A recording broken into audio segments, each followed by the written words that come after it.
I first started my TikTok and business for fun. I ended up quitting my job for it actually as an intern. Every single month it was between about dollars that were coming in. Is there anyone else involved in the business? I am it. What advice would you have for people that are betting every day? Don't bet the board. Betting the board really gets you into trouble. We're gonna go rapid fire. What would be your walk-up song? How would you describe what your DubClub provides me and why I should subscribe? It provides you a numbers-based opinion. You could bet or you could bet sharper. Yeah.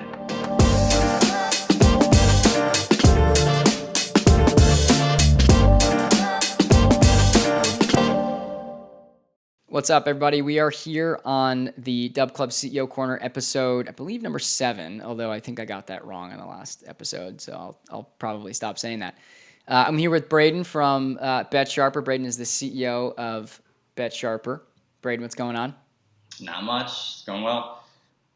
Good. Well, I'll give a quick intro on Braden. He's actually originally from Chicago, where our headquarters is based, the DubClub HQ. Braden is repping the DubClub shirt right now. Recently, though, he moved to Wisconsin, unfortunately, though he is still the second biggest Cubs fan I know, behind my co-founder, Lewis, which, Braden, you probably disagree with that. You say you're a bigger Cubs fan than Lewis? Never met a bigger Cubs fan in my life than me, but yeah, we'll disagree. Yeah. Disagree and move.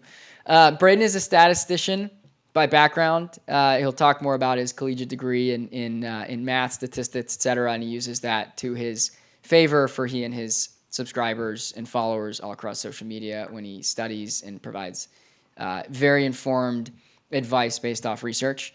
And he'll talk through that today about why, hundreds of people pay him, thousands and tens of thousands of people follow him on social media to get his advice. Behind the business, you're seeing some of it right now. We've got Teddy sitting on Braden's lap, his adorable pup. How old is Teddy now? He's just over a year old, turned a year last month, actually. Yeah. Wow. 1-year-old, celebrated a big birthday, and recently Braden got engaged, which is super exciting. So yes, lots going on behind the business. Yep. All right, so we're going to kick off. For every successful entrepreneur, Braden, there is a great origin story. So I'm going to ask, what is your first big sports betting memory? It actually goes all the way back to freshman year of college. I didn't really do much sports betting up until I got to college at all. I was really invested in sports in high school. But then I met my future roommate who was really big into sports betting, and I didn't really know much about it at the time, and I was utilizing my math degree that I had from high school and I was working on in college and building out models and simulations, and I just had success kind of off the bat, and it regressed to the mean after a little bit, but I was like, man, this could be something that's really, really good. And pretty much just every single day, me and my roommate would grow a relationship from looking at numbers and betting on things like college basketball and college football, and one of my best buddies to this day because of it. So that's probably my best memory from it. Yeah. Is he involved in BetSharper? Or is he just kind of like a thought partner on the side? He is not, but I talked to him quite a bit about how it's going and what his advice is on some things. And so, yeah.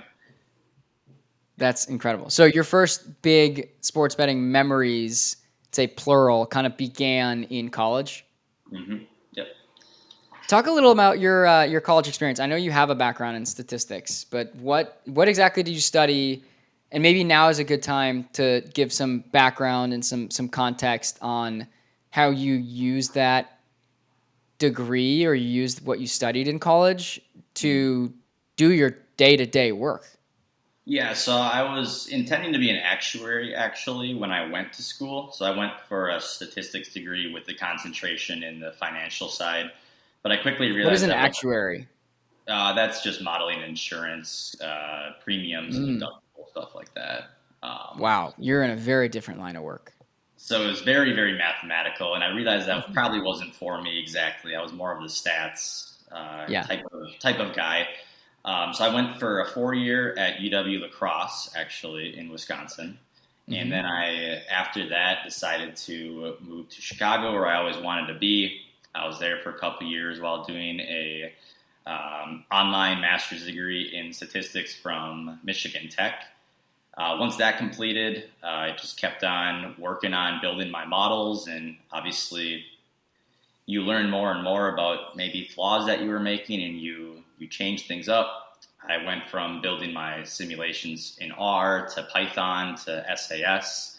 So there's a lot of different coding languages there that you have to really get through and try to work out. So I'm currently in Python and SAS right now for what I do, but yeah, I mean, it's just a lot of hard work, and I never really knew that's where it was going to lead me, is here. So yeah. I'm excited to unpack that a little bit, and I think this is the perfect segue into the first question in the CEO section, and that is, I'll tee it up a little bit just so there's context, but as the CEO of BetSharper, whenever you talk to anybody, or most importantly, when you're doing a live stream or talking to potential subscribers, you're ultimately responsible for selling the vision and the big picture, and also the tactical, like literally what do I do, to people that are interested in subscribing. Yep. The buck starts and stops with you, quite literally. Yes, it does. How would you describe to me, theoretically a prospective subscriber, if I didn't know anything about your business, what your DubClub provides me and why I should subscribe? It provides you a numbers-based opinion, a very logically driven reason to bet on sports. It's not based on what your heart feels. It's not what your gut feels or anything like that. History does tell the story about what's going to happen in the future for the most part if you're looking and using the right things. So if you're a numbers-driven person or understand the power of numbers, I always recommend people to join my DubClub to show them how that works. Of course, we're not going to win every day. There's going to be some losing weeks, as if any other capper in the world. But if you're successfully following the numbers and getting good line value every single day, well, the numbers will show that you're going to win over time. So that's what I would recommend. Yeah. Love it. Sign me up. And I think one of the things that's really interesting about that presentation of the value that you provide is the talk about the numbers, the talk about history not repeats itself, but history provides, the saying, history repeats itself. History for sports and sports betting information provides a basis upon which you can build a cohesive prediction. Yeah, it gives you a lot of predictive power. Yeah. Exactly. So I think what I would love to know is walk me through a specific instance. Like, give me a specific example of the sausage making, the assembly line behind the scenes that produces this awesome output of information that really it just comes out in the form of it's a piece of advice. You're like, Cubs money line. How in the world did you come to that? Like, walk me through the sausage making of the BetSharper research, information, and advice. It all starts with just the model itself, and the model itself is very, very in-depth. It requires a ton of variables and other steps that it might go over a lot of people's heads, but when I first started developing this model, step 1, figure out what variables matter. Step 2, figure out how the variables are related to each other. Step 3, build a simulation around those variables, and then try to come up with the best possible accuracy of the future with the different combination of those variables. So every single day before I send out my picks to people, I will look at what the computer model tells me. So maybe it says the Cubs have a 56% chance to win at home against the Cardinals for the day. And I go look at the sports betting line and it says minus 115, which has a 53% implied value. So I'll see that I'm a little higher on the Cubs than the books are today. There might be value on the Cubs. So I'll continue to do that all the way throughout the rest of the games. And I'll come up with about 3 to 5 of my best bets for the day that have positive EV or plus expected value. And then I'll send those out to all my members. What do you say to somebody, a skeptic, that says, Braden, how could you possibly have more information than a sports book? How could you have a better, how could you give me an edge against a sports book like DraftKings or a FanDuel that has millions, tens of millions of dollars poured into that line item? Believe it or not, I actually tell people I'm not better than the sports books. Not one single person is better than the market. It's a mass of people who are going to create the market. So what I do is I come up with my projection. And my projection is not always going to be 100% accurate, just like the next person who models it the same way that I did. But if you can find a big enough discrepancy between your line and their line, it's very likely that there is some sort of edge or value there. So I don't come out and say that I'm better than these odds makers, because they are very, very smart, making hundreds of thousands of dollars for a reason. But yeah, just getting that 2 to 4% value on every single bet, it adds up over time. It's really fascinating because basically what I'm hearing, and you correct me if this is wrong, but you're appealing to I say this statistic every single time on this show. There are 40 million people in the U.S. alone that bet every week on sports. You're basically appealing to them. It's like, look, you could be doing this on your own and trying to figure out how to find an edge somewhere. Or you can take my advice, join my DubClub, and get a statistically significant advantage over the rest of the market. It's not you versus, but it's really like versus the rest of the market. I mean, the market is being made. That's what a sports book is for. There's a line, there's a prediction, and you choose what you're going to put your money on. And what you're saying is you're giving them purely like an advantage. I mean, yeah, you're just trying to beat what the current market is. And sometimes you're right. So most of the time you're going to be wrong if you're playing underdogs, which we do a lot. But yeah, it's a statistically significant advantage against the market. Yeah. Describe the underdog approach. When you say, because you make money, and we'll get into this section next, but you make money over time. And so what you're saying is that you're going to lose most of the time when betting on the underdog. But for a novice, someone that doesn't quite understand that concept, like if you come out, you have a weekend, you're 2-10, how can you make money doing that? Mm-hmm. Yeah, it sounds backwards, right? Why would you not take the team that should win? You should not take the team that should lose, but it just depends on what the odds are given to you. If they're giving you a 1.4 multiplier and your simulation or your prediction says they should win 45% or more of those games, if you throw it into a sports betting calculator online or do a little bit of math on the side, you'll actually see that you're going to win over time. So sometimes you're going to lose 5-6 underdogs in a row. It only requires 2 or 3 underdogs in a row to really rack up some serious cash, though. So, is that, as I think, and this is like me being curious and asking somebody that clearly knows more than I do in this area. When you're talking about odds, it's potential payout. That's what, for people that just don't understand, it's like, okay, odds plus 300 is a way better potential payout than like minus 150. And I mean, people who are curious should just Google that if they're listening to this and they don't know what that means. Mm-hmm. What's interesting about what you're saying, and it's not quite as aggressive, but an underdog, when you're taking, plus money as they call it, based on the fact that it's plus money, if you just took 10 in a row of the same, like the likelihood that you'll win more than 50% of the time on just betting on the underdog is very low. But all you need is a couple of winners because the potential payout will offset how much you're putting in. And the reason I'm mentioning that is because it kind of reminds me of what's really appealing to people about parlays, especially now, stacking together multiple player props. Basically taking a bunch of player data and a lot of this, successful daily fantasy apps that have sort of turned into like the pick'em challenges.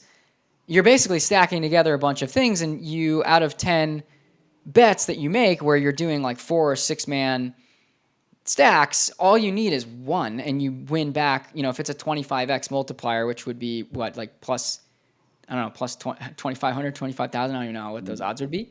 Yeah. You'd win all your money back and then some if you lost 9 in a row and hit the 10th. Mm-hmm. Yeah. What do you say to somebody that asks you, do you think your approach is kind of similar to that? It's higher risk, but you're still using a bunch of data to put together a mathematically exciting outcome from a payout standpoint. Yeah, so a lot of people will look at those lotto parlays and really be excited because the payout is big, but I always tell people as well, just because the payout is big doesn't mean it's a good bet, though. You have to look at theoretical versus implied value. So some people will argue with me sometimes, and they'll say, well, I should have taken the minus 200 instead of this plus 200. Well, you're going to be right double more than I am. I'll be right 33%. You'll be right 67% of the time. But it's all about the price that you got. So if you can either parlay a bunch of good positive EV bets together or just take them straight, which is what I do, you're going to gain that compound interest. So it's just theoretical versus implied probability. you can look at any odds and tell what the sports books think of the event. So, for example, plus 300 is a 25% chance outcome, and then minus 300 is a 75% chance outcome. So it depends on, do you think the books are higher or lower than they should be on this, and that's where you get the value. I feel like we could talk about this forever, but I don't want to go too deep around. It's very clear that you know what you're talking about, and I think anyone that's listening to this or going to listen to this will get the sense that you're sharp. Hence the name, BetSharper. You could bet or you could bet sharper. Yeah. BetSharper with BetSharper. There you go. Braden, one of the things I wanted to get to in the CEO section, which I don't want to skip over, is the challenges that come with building a business as a solo owner operator. The big question I have on my mind, which would be helpful for you to elaborate on, is what are some of the biggest, or what is the biggest challenge you've had to overcome as you've built your premium service and built up your DubClub to the multi six-figure a year business that it is now? Yeah, so before DubClub, I was using my own website, and that was very, very challenging. I was the only person sending emails, contacting customers with questions, responding to customers with questions, always having to deal with the website's problems. It would crash every once in a while, and I'm kind of stuck by myself, and I really, really needed help, but I had no one to help me, and so I just kept on grinding, and then I finally found DubClub. And it only took me a week to understand why it was so powerful, and I just jumped right into it, and I've never looked back. So it's really allowed me to progress my business by always trying to care about the customer as much as you can. Before DubClub, that was always a priority, but I couldn't always make it happen because I had so many other things to do. But now I can just direct them right to DubClub. It's a perfect setup. Any message that I receive, I now have time to respond to and look at. So the customer experience has been much higher now, and I'm very thankful for that. So that's been my toughest challenge so far, is the customer satisfaction, and now it's really good. So good. Well, that's why we get along so well, Braden. We're hopefully you realize this too. We're very customer obsessed. You guys, your end users, and we call we're so obsessed with our customers. I like to say we call them our partners, because we see it as like a very mutually beneficial relationship. But it's interesting to hear, and you and I had talked about this when you were transitioning over from your website. I think for folks who are listening to kind of comprehend the scale of your business, can you talk about just like how many clients you were managing, a general like rough idea of like how many dollars were kind of being transacted? Like I kind of want people to understand this wasn't a side hustle. Like you were doing this full time. And talk through, give the high level context of what the business looked like when you were using a manual website and how much, effort was being put into it because of that. Yeah, I first started my TikTok and business for fun, and then it turned into something that was a full-time business. I ended up quitting my job for it actually as an intern. Every single month it was between about $10,000 and $20,000 that were coming in, and that's all by myself. I'm handling that. I'm handling about 300 or more customers on every email blast of my picks. I'm responding to all emails of people with questions on, hey, how do I receive these? When are they coming? Can I receive a refund? Can I extend my package?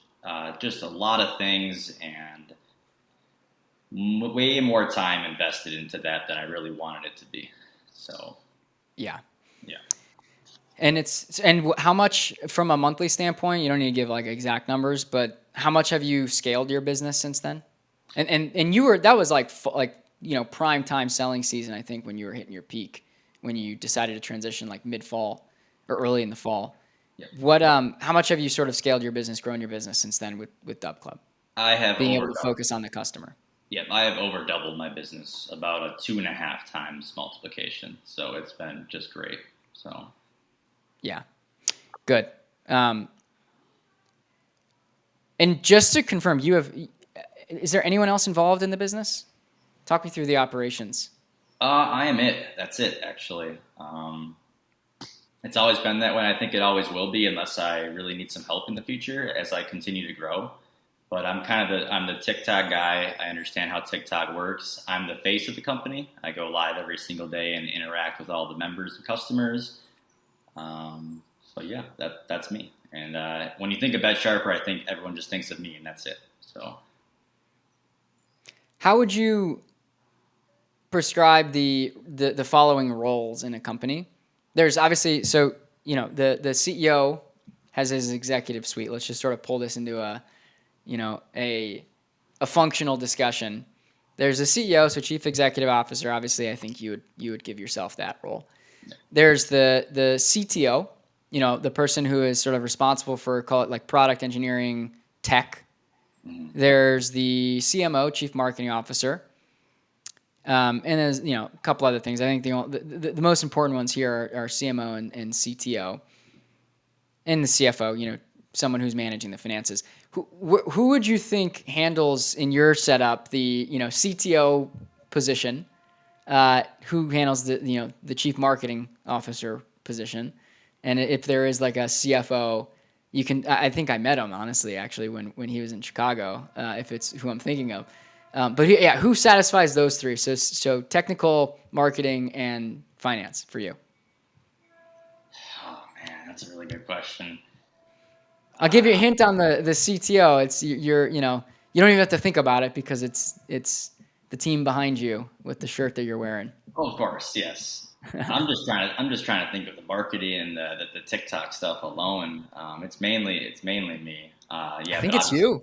I think you're CEO and CMO. You're focusing on the marketing and yeah. It is me. But then, like you said, obviously DubClub has helped so much, and that's what you're talking about for the last 5 minutes or so. The CTO side has been so much better since. But that's not to say that some people don't help me. Like my now fiance has helped me a ton with the logo building, with the supporting me and helping me through problems and always answering my questions of advice. I also have my brother who does the same thing. So even though I am a one-man show, I still get a lot of help from other people. So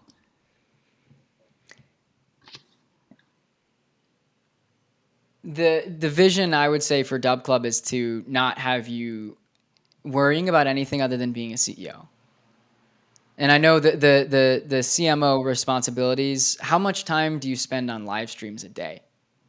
It's between 1 and 3 hours a day or so. It depends on how many games there are to talk about. Yeah, on live. Mm-hmm. Yeah, that's a lot. Yeah. Let's get into the betting section. You make more from sports betting than most people, and you also run a very successful premium sports betting community, offering information, advice, interaction.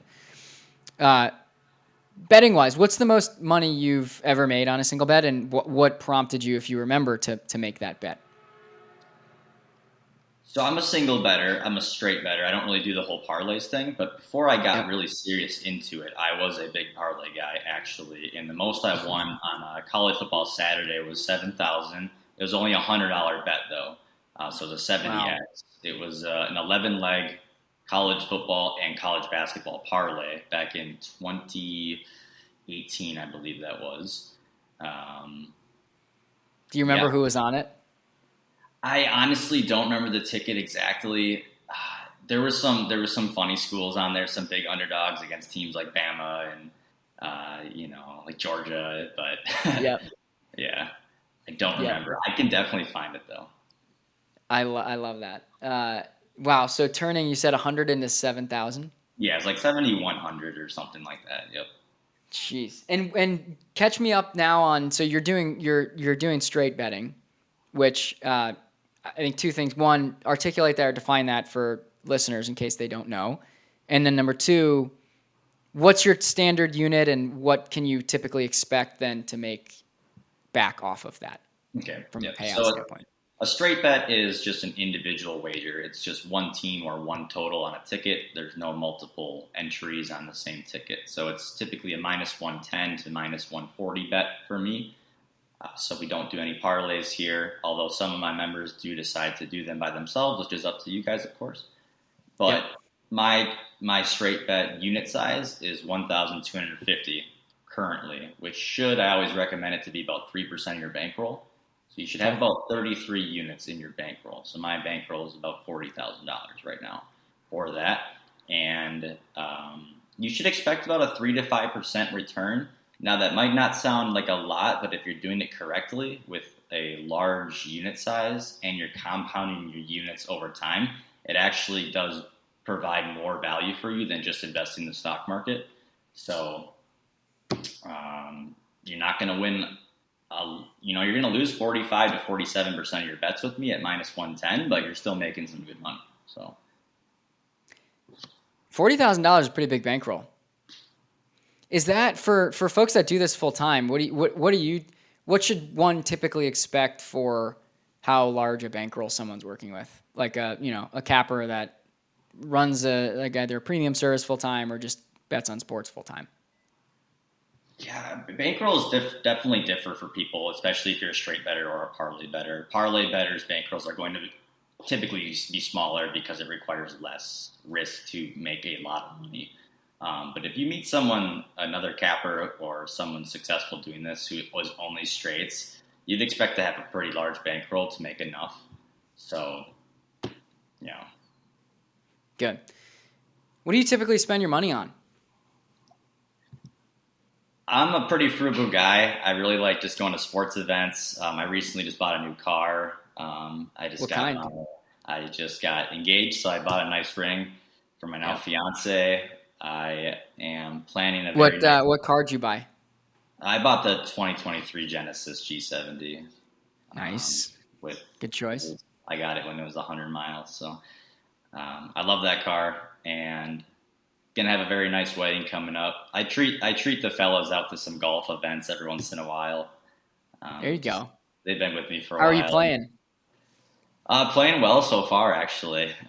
It's just July 1st now today, so it gets better throughout the season. But yeah, it's funny from the Midwest. You guys actually have a golf season. For us in California, it's like the season's year round. So I can't say it's getting better because I'm kind of expected to always have a semi decent handicap. Mm-hmm. Yeah, it's May and June sometimes are a little rough getting out, but you should really kick it into gear July and August and play better, which is what I've been doing. So good. Yeah, where's the handicap sitting right now? 8 right now. Whoa! All right. Okay, that's pretty good. It's about half of mine. Good for you. Nice. So pretty frugal. It sounds like from a regular expenses standpoint, your marketing is free because you hop on TikTok lives, and there's not really anything else you've been spending on. Have you spent money on ads? Have you kind of done any of that yet, or? I haven't really dug deep into that. If you know me by now, you pretty much just see me on TikTok, and I'm trying to venture a little bit out to Twitter or Instagram. I do have an Instagram page. It's a decent start, but I would like to continue to add to it. Buying ads, I think it's going to be something I like to do in the future, but so far, honestly, what I make from the betting alone and the subscription service, I'm kind of sitting on it right now, trying to figure out what's best for my future. So, yeah, makes sense. Figuring out where to invest the money. Mm-hmm. I get it. Well, cool. All right, let's move into the last question in the betting section, which is always one of my favorites. You're a pretty frugal guy, as you mentioned, but what is the craziest thing or craziest way you've spent your winnings from a bet on or from your bets? It was actually just 2 weeks ago in Tampa. I went to Tampa. It was fully paid by me. I told my girlfriend, we're just going to go. You're not going to spend anything on. We're just going to go. Everything. The business is running very well right now. The picks are going well. I've made money. We're going to go. And then I bought the ring and proposed. And so I would say that whole package together is that was fun. We went to a couple of Cubs Rays games. Wow. Went to some awesome restaurants and parties and whatnot. So love it. So craziest thing, spending money on a trip to engage to your now fiance. Yep. Not a bad way to spend your money. Good job. Yeah. Good stuff. Well, Braden, you and I have talked about this a lot. This next section is sort of lifestyle. It'll be a quick one, but I'll be the first to admit that running a business is hard. It's a lot of responsibility. We're now, up to 20 plus employees full time. A lot of people kind of doing work part time. For you, what tactics do you use to relieve your stress? I try to separate myself from sports as much as I can. As crazy as that sounds, I'm a really big Cubs fan, but when the business is aside for the day and I'm looking to rewind and relax, really just I spend a lot of time with my now fiance. My buddies don't really live near me anymore, so I've been trying to find other things to do. And in the summer, I love to golf and I love to just go out in the snow and ski and snowboard and do all that other stuff. Yeah, I mean, there's going to be some times where you're feeling like the games aren't going your way for a couple days, and you just got to get away, and it's healthy to do that. So, yeah, yeah, clear the head, enjoy nature, get outside, shoot some golf balls. Yeah, make sure that you keep the. I would completely recommend that if you don't really have a hobby that you haven't grasped yet. Go outside and try something because there's always something out there to do. And that the last couple of years I've been doing that since I started the DubClub. And I mean, I love golf now. I love getting outside, just going for walks, simple stuff like that. So, yeah. I've been hitting up there's like a local basketball court near me where I just go shoot hoops, pretend like I'm back in my glory days in youth basketball. Yeah. That is a good way to clear the head, especially on a nice summer day. Mm-hmm. Yeah, it's light out until I don't know for you guys in the Midwest. I think it gets dark a little earlier, but for us in the Bay Area, it's light out until 9 p.m. Yep. That's when sunset happens. Wow, you got a whole day. You can do a big work day at 6:30. Head outside. It's amazing. Mm-hmm. Yeah, right now is the longest days of the year, and then it's going to start dwindling down again. But we have till about 9 o'clock now to go do stuff. So it's typically Twilight 6. Golf. Why do I advertisement for that Twilight rate? Yeah, exactly. Yeah, yep. Incredible. It's 25% off. Yep. Yeah. Well, before we get into one of my favorite parts of this show, which is actually new, and we'll be doing more of it going forward, I want to ask a topical question. What is the latest in the Cubs rumor mill? You mentioned some talks of potential trade convos with former alum of my alma mater. What's going on that you're hearing in the Cubs rumor mill? Yeah, Cubs are struggling. They're not playing up to how we expected them to play, and they're in the last in the division, and the trade deadline is a month away, and there's a couple contracts that they might want to get rid of. Nico Horner might be one of them. Ian Happ, Jamison Tyone might be one of them. They might be looking to get rid of those and kind of reset for the young prospects coming up. Nico's my favorite player. He has been even before I met these guys at DubClub, and so it makes me really sad. But it's a big month right now. The Cubs got to play better, otherwise trades will happen. Sadness will be here. So yeah, I can just feel it in the tone of your voice that you don't want that to happen. So once this episode is published, we should send it over to the Cubs GM. Make sure they see it. Be like, man, you can't let this happen. You're gonna have at least one heartbroken fan out there. I know there's going to be many more. My mental health relies on it, guys. Come on. Yeah, exactly. We got that on camera. For you mentioned it, but for those of it that don't know, that are listening to this, Nico Horner played with Dash, who's my co-founder, same as Andrew Dashbach, and he's my co-founder and Braden's account manager at DubClub. So Dash was playing professionally for a bit with the Orioles organization, and then jumped on board the DubClub train to help our partners make more money with DubClub than anywhere else, and he hasn't looked back. All right, so one of my favorite things when I was playing football for my 17 years, which is insane to think about, was the 2-minute drill. It's also one of Tom Brady's favorite things. He mastered the hell out of the 2-minute drill. Mm-hmm. Let's move into the DubClub CEO Corner 2-minute drill. I'm going to ask you 12 questions, and we're going to go rapid fire, 2 minutes, so 60 seconds per 6 questions. You're going to have to move fairly quick. Basically 10 seconds a question now that I do the math for the math guy on the phone. Number 1, what would be your walk-up song? Ooh, any Drake song. Any. Pick one. Okay, we'll go. I'll think about that one. Next question. Okay, that's a hard one, huh? Yeah. All right. So I don't know if I'm allowed to say this on here, so I'll do it in 2 ways. But fuck, marry, kill, otherwise known as kiss, marry, kill. Round 1. There's gonna be 3 rounds. Kendrick, Jay-Z, Eminem. Ooh, fuck Eminem, kill Jay-Z. No. Yeah, kill Jay-Z, and then what's the last one again? Kendrick. Yeah, Kendrick, Lamar. the last one, yeah. So marry Kendrick? Yes. Interesting. Oh, kill Jay-Z. All right. Round 2, fuck, marry, kill. More interesting one this time for you. Katy Perry, Taylor Swift, Ariana Grande. Ooh, killing Taylor Swift. Sorry, Travis. Yep. Fucking. What's the other two again? Ariana Grande, Katy Perry. Yeah, Ariana Grande, fucking marrying Katy Perry. Really? Okay. Yeah. All right. Round 3, a sports edition. Tom Brady, Patrick Mahomes, Caleb Williams. Oh, Caleb Williams, Patrick Mahomes, Tom Brady. So, fuck Caleb Williams. Yes. Marry Patrick Mahomes. Kill Tom Brady? Yes. What? Yep. Man, Tom's got a lot of life left in him. It's tough. I was a former Pats fan. All right, let's move on. What is the craziest thing you do? The question is for your team to win the Super Bowl, but let's just say for the Cubs to win the World Series. What is the craziest thing you would do? Would you cut off an arm? I wouldn't watch a single game the whole season for them to win the Super Bowl.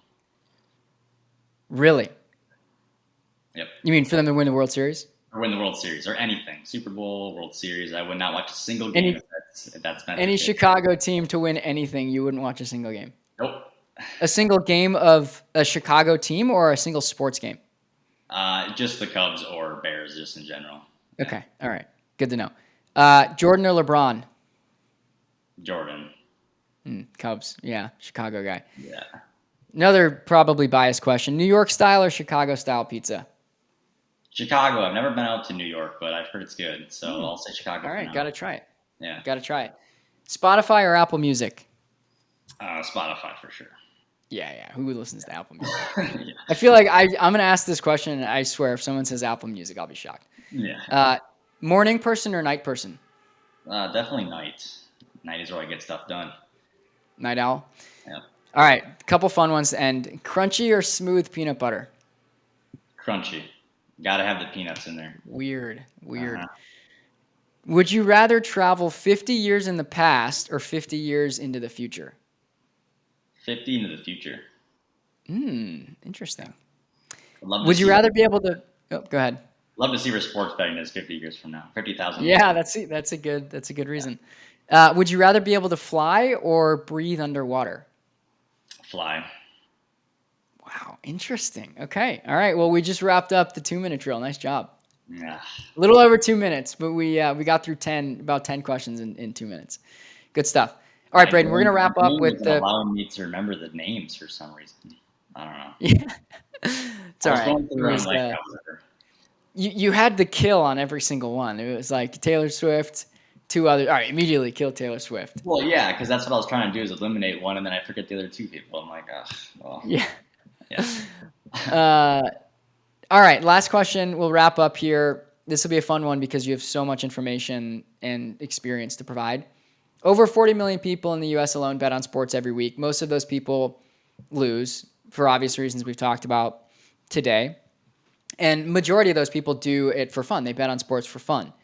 What advice would you have to the call it every day or every week sports bettor? And what advice would you have for someone that's a bit more casual like me? Yeah, if you're casual, just go into it expecting you might lose and have a bankroll that you're okay with losing and be very realistic about your expectations. Understand that there's going to be ups and there's going to be downs, but you're doing it for fun. You're doing it because you like sports and you're doing it for the rush because you also like to gamble a little bit too. If you're looking to be a little more serious about it though as well, I would really start to just dive into what the market looks like, how to read a market and how to model sports. So. How about for people that are betting every day? What advice would you have for them? Yeah, if you're betting every day, keep the quantity low. Find the top games that you like and don't bet the board. Betting the board really gets you into trouble. It leads your less confident bets into just kind of wastes, and just take your most confident games of the day. Pick between 2 and 4 that you really like and put a good unit on it. So it's impressive. Neither of those did you say, I would say like self-promotionally, subscribe to me. That's what I think is awesome about your brand and what you offer is that you truly just want to help people and make them better off, have them win more together with you than they would on their own, which is on the back of your shirt. Braden, it's been awesome having you on the DubClub CEO Corner. Yeah, thank you.